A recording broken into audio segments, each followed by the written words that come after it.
Okay, let's dive right into this. Today's explainer is focused squarely on Jianzu Shengming Chen Weng Yuan Chuang Ju Jir Shefeng de Jia Hui Yu Zhou Zu.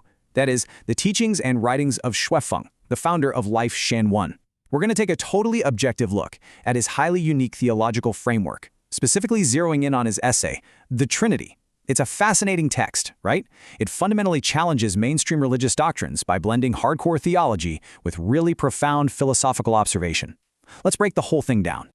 To do that, we're going to map this out across 5 key pillars: defining the true God, rethinking the Old Testament, Jesus and the Trinity, the secret of the Bible, and lastly, the path to ultimate truth. So, Section 1, Defining the True God.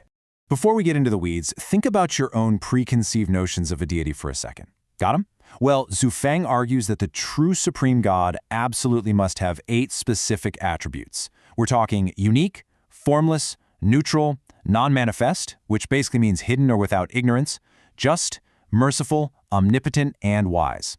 He establishes this specific 8-point list as the absolute baseline for identifying the true God. It's kind of like a strict reality check, and he openly invites anyone to challenge these exact characteristics. But, how do we actually know this God exists? According to this framework, realizing God's existence requires a very specific type of spiritual enlightenment known as Chan Wu.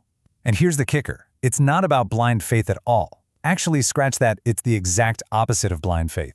Chan Wu is based on the deep, rigorous observation of universal laws and all the phenomena around us. It's bridging the spiritual directly with the rational, essentially saying that the universe God created runs on strict, observable scientific principles. All right, moving right along to Section 2, Rethinking the Old Testament. Now, applying that rigorous definition brings up a really massive point of theological friction.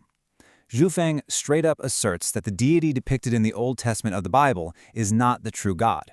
He argues that when you take the God of the Old Testament and measure him against those 8 baseline attributes we literally just talked about, like being entirely just, perfectly merciful, completely formless, the biblical depiction just falls short. It simply doesn't match the criteria.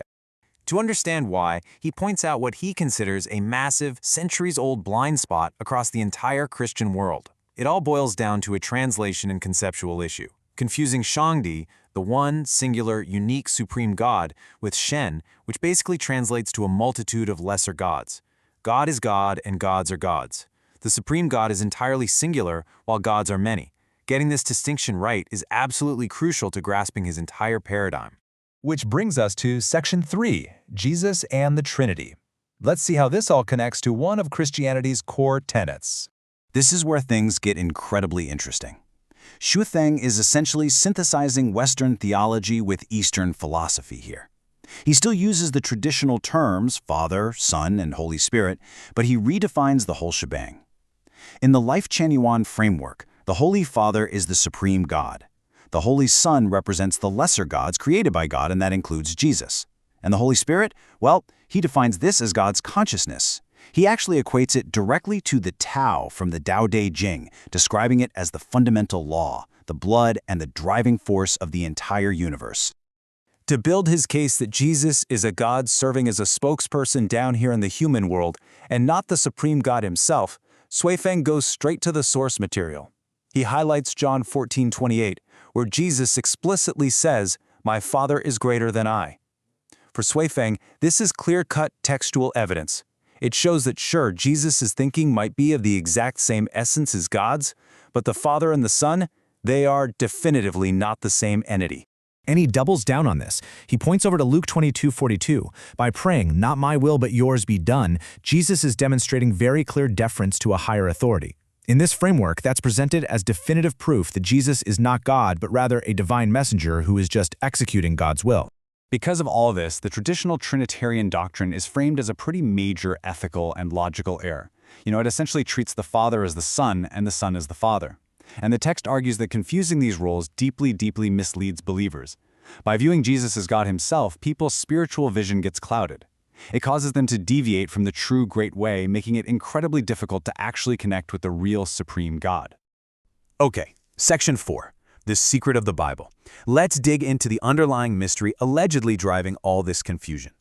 Think about it. If the scriptures themselves literally show Jesus deferring to a higher power, we have to ask the obvious question, why? Why do so many believers adamantly insist on equating Jesus with God? What is the actual driving force behind this pervasive, worldwide interpretation? Well, according to Feng, this is the great secret of the Bible. He claims there are hidden entities out there, forces that actively want to block humanity's spiritual vision. And their tactic? They deliberately elevate Jesus' status to supreme God to obscure the flaws of the Old Testament God. It's a diversion. Paradoxically, he says this is done to negate Jesus' actual teachings and keep people away from him. He does note that right now isn't the time to fully reveal exactly who these entities are, but he insists this deception is highly active and ongoing. Because of this massive historical deception, the author urges you to engage with religious texts, especially the Bible, in a completely different way. Read them deeply, for sure, but never, ever follow them blindly. The big takeaway here? Never stop asking why. You literally must relentlessly ask, why, to piece together the actual truth and pierce through the dogma. All right, finally, Section 5, Path to Ultimate Truth. Here is the proposed solution for finding some real spiritual clarity. What this framework ultimately does is put the power right back in your hands. It asserts that direct communion with the divine is absolutely possible for you, and you don't need traditional Orthodox structures acting as a middleman. If your spiritual sensitivity is sharp enough, you can see and communicate directly with God. Furthermore, Feng makes a point of stating that it is Life Shanyuan rather than traditional biblical orthodoxy that is currently spreading this true way forward. But to achieve that next-level clarity, Feng insists we can't just stay stuck in one single tradition. Getting a complete understanding means integrating knowledge from all over: the Bible, the Quran, Buddhist sutras, the Tao Te Ching, and crucially, this is huge, scientific knowledge. He literally elevates rational scientific observation right up to the level of vital spiritual necessity. But hey, just reading a bunch of books isn't going to cut it. The text outlines a very specific, actionable progression. First, study those foundational texts. Second, you have to get out there and rigorously observe the actual phenomena happening in nature and human society. And third, you must trace everything you observe all the way back to the very origin of the universe and life itself. It's only through this active, relentless synthesis that anyone can truly grasp the overarching cosmic laws of God. So, as we wrap up this explainer on Feng's teachings, we want to leave you with something to chew on. If you were to step outside your established religious boundaries and look at theology through this deeply hybridized, highly analytical lens, what new truths might you uncover about the universe? Keep questioning, keep observing. Thanks for exploring this with us.